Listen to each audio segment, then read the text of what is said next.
నమస్తే అండి, ధనలక్ష్మి వంటలకి స్వాగతం. ఈరోజు మనం పుదీనా చికెన్ ఫ్రై ఎలా తయారు చేయాలో నేర్చుకుందాం. కావలసిన పదార్థాలు: 200 గ్రాములు చికెన్ కడిగి శుభ్రంగా క్లీన్ చేసి కడిగి ఉంచండి. ఉప్పు, పసుపు, కారం, ఆయిల్, ధనియాల పొడి, జీలకర్ర పొడి, అల్లం వెల్లుల్లి పేస్ట్, కొత్తిమీర తురుము 1 కప్పు, చిన్న కప్పు తీసుకున్నానండి. పచ్చిమిర్చి తురుము, పుదీనా, పచ్చిమిరపకాయలు కలిపి ఇలాగ పేస్ట్ చేసుకోండి. మరీ మెత్తగా చేయకండి, ఇలా చేసుకుంటే సరిపోతుంది. ఉల్లిపాయ ముక్కలు 1 కప్పు, చిన్న కప్పు తీసుకుంటే సరిపోతుంది. కరివేపాకు కొద్దిగా. ఇప్పుడు ఈ చికెన్లో మనం టేస్ట్కి సరిపడినంత సాల్ట్ వేసుకోండి. పసుపు 1 పావు స్పూన్,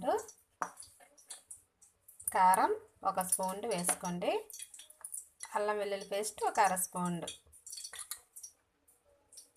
పుదీనా 3 పచ్చిమిరపకాయలు కలిపి ఇలాగా పేస్ట్ చేసుకోవాలండి. 1 చిన్న కప్పు పుదీనా అయితే సరిపోతుంది. మిక్సీలో వేసుకొని ఇలా పేస్ట్ చేసుకొని ఇప్పుడు ఇది బాగా కలుపుకోండి. ఇలాగ కలిపి 1 అరగంట పక్కన పెట్టండి. అరగంట తర్వాత ఇప్పుడు ఇది మనం ఫ్రై చేసుకుందాం. స్టవ్ వెలిగించి కళాయి పెట్టి కళాయి వేడెక్కిన తర్వాత ఉల్లిపాయ ముక్కలు వేసుకోండి. ఈ చికెన్ ఉల్లిపాయ కొద్దిగా అయితే సరిపోతుంది. కరివేపాకు కొద్దిగా వేసుకొని ఫ్రై చేసుకోండి. ఇది కొంచెం ఫ్రై అయితే సరిపోతుందండి. మనం కలిపి ఉంచాం కదండి చికెన్ని, ఇందులో వేసుకోండి. వేసుకొని కలుపుకోండి.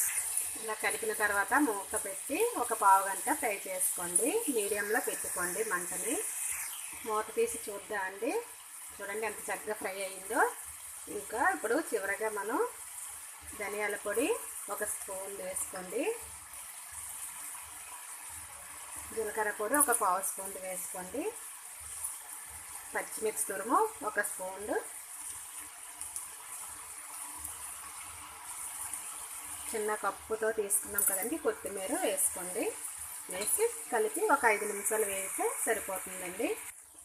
చూడండి ఫ్రై అయిపోయిందండి. పుదీనా చికెన్ ఫ్రై చాలా బాగుంటుందండి. చాలామంది పిల్లలు పుదీనా తినరు కదండి, వాళ్ళకి ఇలా చికెన్లో కలిపి ఇలాగా పుదీనా చికెన్ ఫ్రైగా పెట్టిస్తే ఇష్టంగా తింటారు.